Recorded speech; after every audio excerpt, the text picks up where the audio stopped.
Hello guys, good morning everyone. So welcome to my channel. మన channel ఏమొచ్చేసి MTS అండి, అంటే machine target success. So ఈ వీడియోలో నేను మీతోటి ఇంట్రడ్యూస్ చేయబోయే టాపిక్ ఏంటంటే current affairs. Actually current affairs అంటే ఆల్మోస్ట్ అందరికీ తెలుసండి.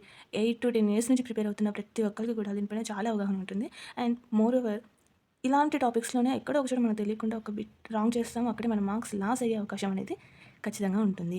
బట్ ఇప్పుడే ఎవరైతే బిగినర్స్ ఉన్నారో, ఇప్పుడిప్పుడే ఎంటర్ అవుతున్నారో ఎవరైతే కాంపిటేటివ్ ఎగ్జామ్స్లోకి, వారికి ఖచ్చితంగా ఈ వీడియో అనేది చాలా బాగా యూజ్ అవుతుందండి.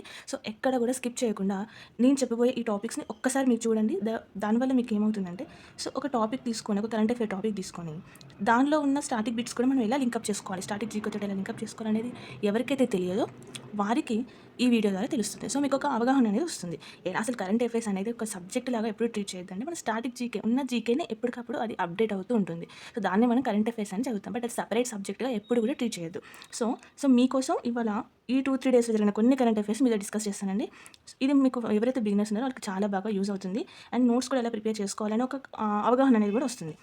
సో మన ఫస్ట్ బిట్ చూద్దాం. ఇక్కడ 11వ బ్రిక్స్ ఇంధన మంత్రుల సమావేశానికి ఆతిథ్యం ఇచ్చిన దేశం ఏమిటి అని ఇక్కడ ఒక క్వశ్చన్ ఫ్రేమ్ చేస్తారంటే, ఇలానే చేయరు బట్ ఈ విధంగా కూడా చేస్తారు అని ఒక ఎగ్జాంపుల్. సో దాని ఆన్సర్ ఏంటండి? ఇండియా.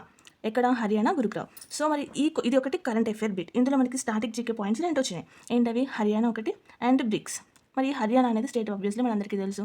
సో ఈ హర్యానాకి సంబంధించిన స్టాటిక్ పాయింట్స్ ఏమున్నాయి మనం చూద్దాం. హర్యానా సీఎం ఎవరండి? ప్రజెంట్ నాయబ్ సింగ్ సైని, అయితే బీజేపీ పార్టీకి చెందిన వ్యక్తి. అండ్ గవర్నర్ ఎవరు? ప్రొఫెసర్ ఆషిమ్ కుమార్ ఘోష్. మరి హర్యానాకి ఒక పేరు కూడా ఉంది. దీనిని ఉత్తర భారతదేశ ముఖద్వారం అని కూడా అంటారు. మరి ఈ ఈ హర్యానాకి హిస్టరీ పాయింట్ ఆఫ్ వ్యూలో చూసుకుంటే, సింధులోయ నాగరికతకు చెందిన రాఖీగఢి అనే ప్రదేశం ఇక్కడే ఉంది. అండ్ ఆ present petroleum and natural gas minister ఎవరండి? శ్రీ హర్దీప్ సింగ్. మరి పెట్రోలియం అండ్ న్యాచురల్ గ్యాస్ ఎందుకు వచ్చిందండి ఇక్కడ అంటే, అసలు మీటింగ్ జరిగిందే ఇంధన మంత్రుల సమావేశానికి సంబంధించింది. సో మన ఇండియాకి సంబంధించి present petroleum and natural gas minister ఎవరు అనేది కూడా తెలుసుకోవడం చాలా ఇంపార్టెంట్. ఎవరండి? శ్రీ హర్దీప్ సింగ్. ఓకే, ఇది అయిపోయింది. సో మరి స్టాటిక్ పాయింట్స్ ఏమున్నాయి ఇంకా? బ్రిక్స్కి సంబంధించి కొన్ని స్టాటిక్ పాయింట్స్ చూద్దాం. బ్రిక్స్ అంటే ఏంటండి? Brazil, Russia, India, China and south Africa. ఇది ఎప్పుడు ఎస్టాబ్లిష్ అయింది? 2009. సభ్య దేశాలు ఏంటండి? 11. మరి 11th సభ్య దేశం ఏంటిది? ఇండోనేషియా. 18th బ్రిక్స్ శిఖరాగ్ర సదస్సు ఎక్కడ జరిగిందండి? అది కూడా ఇండియాలోనే జరిగింది. ఇప్పటి వరకు ఇండియాలో ఎన్నిసార్లు సమావేశం జరిగింది? యాజ్ ఆఫ్ నౌ ఎన్నిసార్లు? 4 times. ఓకే, క్లియరా? సో నెక్స్ట్ క్వశ్చన్ చూద్దాం. విదేశాల నుండి ఇండియాకి వచ్చే ప్రయాణికుల కోసం భారత ప్రభుత్వం ఏర్పాటు చేసిన పోర్టల్ ఏమిటి? సో ఆ పోర్టల్ ఏంటని అడుగుతున్నారు. ఏంటది? ఎయిర్ సువిధ 2.0. మరి ఎందుకు వచ్చిందండి న్యూస్లో? అది కూడా తెలుసుకోవాలి. న్యూస్లో ఎందుకు ఉన్నది అని తెలుసుకోవడమే కదండి అప్డేట్. ఏంటంటే దాన్ని స్టాటిక్ పాయింట్స్కి లింకప్ చేసుకోవాలి. సో అది మనకు చాలా ఈ వే ఆఫ్ స్టడీయింగ్ అనేది చాలా ఇంపార్టెంట్ అండ్ మన కంప్లీట్ ఎగ్జామ్స్ కూడా చాలా యూస్ అవుతుంది. సో ఆన్సర్ ఏంటంటే ఎయిర్ సువిధ 2.0. మరి న్యూస్ ఏంటి? ఎబోలా వంటి వ్యాధుల కట్టడికి ప్రయాణికుల ఆరోగ్య వివరాలు తెలుసుకోవడానికి ఇది ఉపయోగపడుతుంది. మరి ఈ పోర్టల్ ఎవరు లాంచ్ చేశారు? Ministry of civil aviation. మరి present minister of civil aviation ఎవరు? శ్రీ కింజరాపు రామమోహన్ రావు. మరి ఇక్కడ కొన్ని స్టాటిక్ పాయింట్స్ అనేవి మనకి హైలైట్ అయ్యాయి. ఏంటది? ఎబోలా. సో ఎబోలా గురించి కొన్ని స్టాటిక్ పాయింట్స్. ఎబోలా అనేది ఏంటి? ఒక వైరస్ నుండి వస్తుందండి. ఆ వైరస్ నేమ్ ఏంటిది? బుంది బిగ్యో. ఏంటి ఆ వైరస్ నేమ్? బుంది బిగ్యో. ఇది ఎవరి దగ్గర నుంచి వ్యాపిస్తుంది అంటే గబ్బిలాల నుండి వ్యాపిస్తుంది. ఇటీవల ఎబోలా వైరస్ వ్యాప్తి ఎక్కువగా ఉందని వరల్డ్ హెల్త్ ఆర్గనైజేషన్ ఏం చేసింది? హెల్త్ ఎమర్జెన్సీని విధించింది. మరి ఏ కంట్రీస్కి విధించిందంటే ఇక్కడ Uganda and democratic republic of Congo. మరి ఇక్కడ ఇంకొక స్టాటిక్ పాయింట్ అనేది రైజ్ అయింది. ఏంటది? వరల్డ్ హెల్త్ ఆర్గనైజేషన్ ఎప్పుడు ఎస్టాబ్లిష్ అయింది? 1948. మరి హెడ్ క్వార్టర్స్ ఎక్కడ? జెనీవా. సో అర్థమవుతుంది కదండి. సో ఇంకొక కరెంట్ అఫేర్ బిట్ చూద్దాము. ఇండియాలో రెండవ అతిపెద్ద సీతాకోక చిలుక ఏమిటి? సో దాని పేరేంటండి? Southern bird wing. Southern bird wing. మరి దీని యొక్క సైంటిఫిక్ నేమ్ కూడా మనం తెలుసుకోవాలి. సో దాని southern bird wing scientific name ఏంటిది? ట్రైడెస్ మైనోస్. ట్రైడెస్ మైనోస్. మరి దీన్ని కర్ణాటక రాష్ట్ర సీతాకోక చిలుకగా గుర్తింపు కూడా ఉంది. మరి ఇది రెండవ అతిపెద్ద సీతాకోక చిలుక న్యూస్లో ఎందుకు వచ్చింది అంటే, ఎక్కడ ఒకసారి అది మనకి కనిపిస్తేనే దాన్ని మనం పాయింట్ ఆఫ్ వ్యూ చేసి చదువుతాం కదా. సో మరి ఎక్కడ కనిపించింది అంటే Amrabad tiger reserve, Nagar Kurnool, Telangana district. Okay, మరి సెకండ్ తెలుసు. మరి ఫస్ట్ ఏంటిది? Golden bird wing. ఓకేనండి. సో ఈ సదర్న్ బర్డ్ వింగ్ అనే బటర్ఫ్లై ఎక్కడ కనపడింది అంటే అమరాబాద్ టైగర్ రిజర్వ్, నాగర్ కర్నూల్లో కనపడింది. మరి ఇక్కడ కొన్ని మనకి పాయింట్స్ హైలైట్ అయ్యాయి. ఏంటది? Tiger reserve and butterfly. దాని గురించి ఇప్పుడు కొన్ని ఇంపార్టెంట్ పాయింట్స్ చూద్దాం. ఓకేనండి. ఓకే, వీడియో మీకు అర్థమవుతుంది కదండి క్లియర్గా? ఓకే, సో దీనికి సంబంధించిన స్టాటిక్ పాయింట్స్ ఏంటి చూద్దాం ఇప్పుడు. Tiger reserves. టైగర్ రిజర్వ్స్ ఇండియాలో టోటల్ ఎన్ని ఉన్నాయి? 58 టైగర్ రిజర్వ్స్ ఉన్నాయి. 58th టైగర్ రిజర్వ్ ఏంటిది? మాధవ్ నేషనల్ పార్క్ ఎక్కడ? మధ్యప్రదేశ్లో. మరి 57th ఏంటంటే రతపాని టైగర్ రిజర్వ్. ఇక్కడ ఇంకొక పాయింట్ లింకప్ చేసుకుందామంటే రీసెంట్గా రతపాని టైగర్ రిజర్వ్ని నేమ్ చేంజ్ చేశారనమాట. సో ఆ చేంజ్ అయిన నేమ్ ఏంటంటే doctor Vishnu Shridhar Wakankar tiger reserve. Okay, doctor Shri Vishnu Shridhar Wakankar tiger reserve అనమాట. ఇంకొకటి మరి మనము బటర్ఫ్లై గురించి తెలుసుకుంటున్నాం కదా. సో బటర్ఫ్లైస్కి సంబంధించి కూడా ఒక సంరక్షణ కేంద్రం అనేది ఉంది. ఎక్కడది? Bannerghatta national park. ఎక్కడండి? బన్నేర్ఘట్ నేషనల్ పార్క్. ఇక్కడ సంరక్షించబడుతున్న జీవజాతి ఏంటంటే సీతాకోక చిలుక. ఎక్కడుంది అది మరి బన్నేర్ఘట్ట? కర్ణాటక. ఎక్కడండి? కర్ణాటకలో ఉంది. సో ఇక్కడ 2 స్టేట్స్ హైలైట్ అయ్యాయి కదా, Madhya Pradesh and Karnataka. So Madhya Pradesh CM ఎవరండి? మోహన్ యాదవ్. గవర్నర్ ఎవరు? మంగూబాయ్ పటేల్. అలాగే కర్ణాటక సీఎం ఎవరండి? డాక్టర్ శివకుమార్. గవర్నర్ ఎవరండి? దేవర్ చంద్ గెహ్లాట్.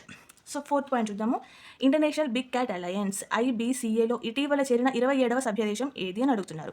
ఆన్సర్ ఏంటండి? బంగ్లాదేశ్. ఓకే, మరి IBC అంటే ఏంటండి అని అడుగుతారు. IBC అంటే ఏంటండి? International big cat alliance. ఎప్పుడు ఫామ్ అయింది? 2023.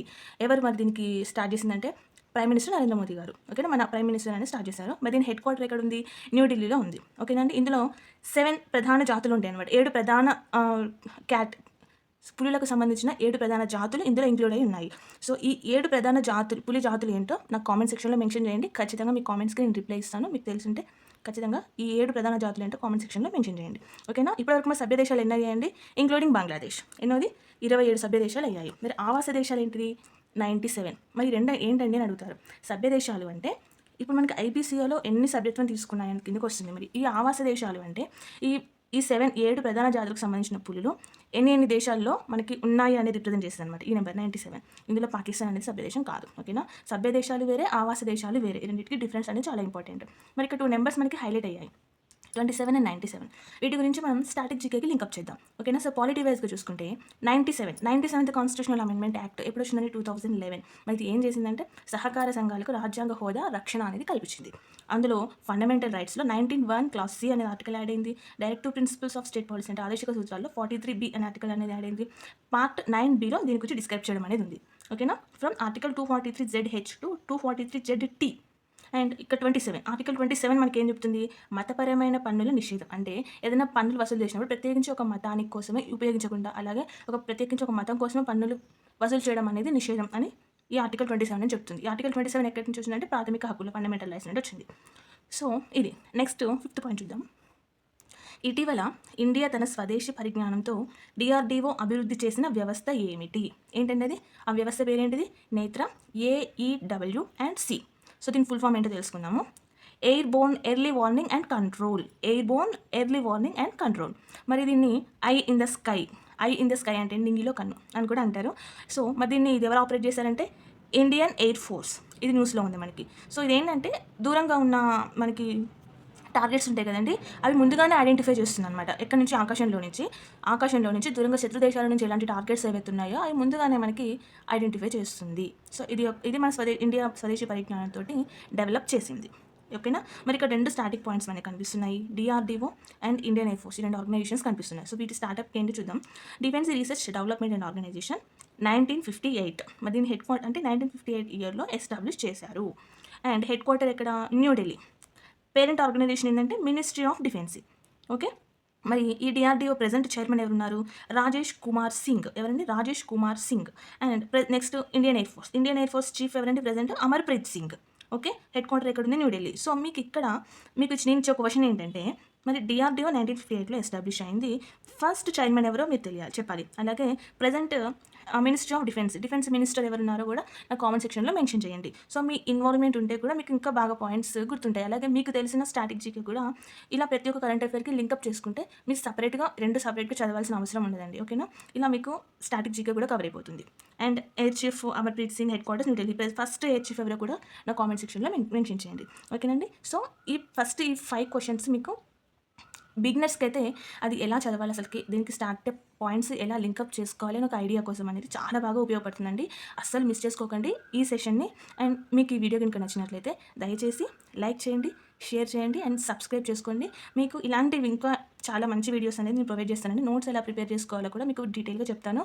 సో ఓకేనండి, సో మీకు ఏమైనా డౌట్స్ ఉంటే కామెంట్ సెక్షన్లో నాకు మెన్షన్ చేయండి, ఖచ్చితంగా రిప్లై ఇస్తాను. అండ్ మీకు ఇదే కాకుండా ఇప్పుడే మనకి ఫారెస్ట్ బిట్ ఆఫీసర్ నోటిఫికేషన్ కూడా కమింగ్ సూన్ కదా. మీకు ఎవరికైతే మ్యాథ్స్ అథమెటిక్ డౌట్స్ ఉన్నాయో సో నాకు కామెంట్ సెక్షన్లో మెన్షన్ చేయండి. అది కూడా మ్యామ్ నాకు అర్థమెటిక్ కూడా నాకు కావాలి సెషన్స్ అని మీకు మెన్షన్ చేస్తే ఎక్కువ కామెంట్స్ వస్తాయండి. ఖచ్చితంగా అర్థమెటిక్లో కూడా each and every topic basic నుండి మనం డిస్కస్ చేద్దాము. ఓకేనండి. సో థ్యాంక్ యూ అండి. ఇది ఇవాళ వీడియో. దయచేసి లైక్ చేయండి, షేర్ చేయండి అండ్ సబ్స్క్రైబ్ చేసుకోండి. మీ ఫ్రెండ్స్ అండ్ రిలేటివ్స్లో కూడా ఎవరైతే కాంపిటేటివ్ ఎగ్జామ్స్కి ప్రిపేర్ అవుతున్నారో ఖచ్చితంగా వారికి ఈ వీడియో షేర్ చేయండి.